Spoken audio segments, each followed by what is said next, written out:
How to deactivate Facebook account and Messenger. Hey everyone, welcome back to our channel. In this video we are going to learn how we can deactivate Facebook account and Messenger account, so make sure to watch the video till the end. Now you don't really have to specifically worry about deactivating each of these profiles separately, because when you deactivate your Facebook, your Messenger will also get deactivated automatically. So to do this, open up the Facebook application here. Then tap on the three lines option located at the top right hand side. Then right here you can see a little gear icon, which is the settings icon. Make sure to tap on that settings icon there.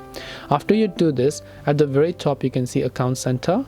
Go to account center, then go to the option called personal details. Under personal details, you can just go to account ownership and control. Then you can just go to the option called deactivation or deletion. Once you go to deactivation or deletion, select your Facebook account from here. And then from here select the option called deactivate, tap on continue. Then all you have to do is just tap on the continue button, and even the pages that you have will get deactivated. So you can enter your password, tap on continue, and your account will get deactivated. That's all it takes to deactivate Facebook account and Messenger. Hope this video is very helpful. If you have got any more questions, then feel free to also leave them down below.